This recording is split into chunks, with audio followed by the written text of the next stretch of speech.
ನಮಸ್ಕಾರ ಸ್ನೇಹಿತರೆ, ಸ್ವಾಗತ ನಿಮ್ಮ ಪ್ರಿಯ ಚಾನಲ್ ಸ್ಟಾರ್ ಟಾಕ್ಸ್ ಕನ್ನಡಗೆ. ಇಂದು ನಾವು ನೋಡೋಣ ಮಾರ್ಚ್ 6ರಂದು ತುಲಾರಾಶಿಯವರ ದಿನಭವಿಷ್ಯ ಹೇಗಿರಲಿದೆ ಎಂಬುದನ್ನು. ಇಂದು ತುಲಾರಾಶಿಯವರಿಗೆ ಹೊಸ ಆಲೋಚನೆಗಳು ಮೂಡುವ ದಿನವಾಗಿರಬಹುದು. ನೀವು ಕೈಗೊಳ್ಳುವ ಕೆಲವು ಪ್ರಮುಖ ನಿರ್ಧಾರಗಳು ಭವಿಷ್ಯದಲ್ಲಿ ಉತ್ತಮ ಫಲ ನೀಡುವ ಸಾಧ್ಯತೆಯಿದೆ. ಆದರೆ ಯಾವುದೇ ಕೆಲಸದಲ್ಲಿ ಆತುರ ಪಡದೆ ಯೋಚಿಸಿ ಮುಂದುವರಿಯುವುದು ಉತ್ತಮ. ಉದ್ಯೋಗದಲ್ಲಿರುವವರಿಗೆ ಇಂದು ಕೆಲಸದಲ್ಲಿ ಉತ್ತಮ ಪ್ರಗತಿ ಕಾಣಬಹುದು. ಸಹೋದ್ಯೋಗಿಗಳ ಸಹಕಾರದಿಂದ ಕೆಲವು ಕೆಲಸಗಳು ಸುಲಭವಾಗಿ ಪೂರ್ಣಗೊಳ್ಳಬಹುದು. ಮೇಲಾಧಿಕಾರಿಗಳ ಗಮನವು ನಿಮ್ಮ ಕಡೆಗೆ ಸೆಳೆಯುವ ಸಾಧ್ಯತೆಯಿದೆ. ವ್ಯಾಪಾರ ಮಾಡುವವರಿಗೆ ಹೊಸ ಅವಕಾಶಗಳು ಕಾಣಿಸಿಕೊಳ್ಳಬಹುದು. ಹಣಕಾಸಿನ ವಿಷಯದಲ್ಲಿ ಇಂದು ಸಾಮಾನ್ಯ ಸ್ಥಿತಿ ಇರುತ್ತದೆ.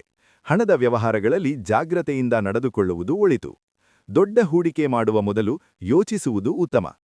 ಕುಟುಂಬ ಜೀವನದಲ್ಲಿ ಸಂತೋಷದ ವಾತಾವರಣ ಇರುತ್ತದೆ. ಮನೆಯವರ ಜೊತೆ ಉತ್ತಮ ಸಮಯ ಕಳೆಯಲು ಅವಕಾಶ ಸಿಗಬಹುದು. ಕೆಲವು ದಿನಗಳಿಂದ ಇದ್ದ ಸಣ್ಣ ಸಮಸ್ಯೆಗಳು ಇಂದು ಪರಿಹಾರವಾಗುವ ಸಾಧ್ಯತೆಯಿದೆ. ಆರೋಗ್ಯದ ವಿಷಯದಲ್ಲಿ ಸಾಮಾನ್ಯ ಸ್ಥಿತಿ ಇರುತ್ತದೆ. ಆದರೆ ಒತ್ತಡ ಕಡಿಮೆ ಮಾಡಿಕೊಳ್ಳುವುದು ಮತ್ತು ವಿಶ್ರಾಂತಿ ಪಡೆಯುವುದು ಆರೋಗ್ಯಕ್ಕೆ ಒಳ್ಳೆಯದು. ಅದೃಷ್ಟ ಸಂಖ್ಯೆ 7. ಅದೃಷ್ಟ ಬಣ್ಣ ನೀಲಿ. ಪರಿಹಾರ: ಇಂದು ಮಹಾಲಕ್ಷ್ಮೀ ದೇವಿಗೆ ಪ್ರಾರ್ಥನೆ ಮಾಡಿ ಹಾಗೂ ಬಿಳಿ ಹೂವುಗಳನ್ನು ಅರ್ಪಿಸಿದರೆ ಶುಭ ಫಲಗಳು ಹೆಚ್ಚಾಗುವ ಸಾಧ್ಯತೆಯಿದೆ. ಒಟ್ಟಾರೆ ನೋಡಿದರೆ ಇಂದು ತುಲಾರಾಶಿಯವರಿಗೆ ಸಮತೋಲನದಿಂದ ನಡೆದುಕೊಂಡರೆ ಉತ್ತಮ ಫಲ ದೊರೆಯುವ ದಿನವಾಗಿರುತ್ತದೆ. ಧನ್ಯವಾದಗಳು ಸ್ನೇಹಿತರೆ.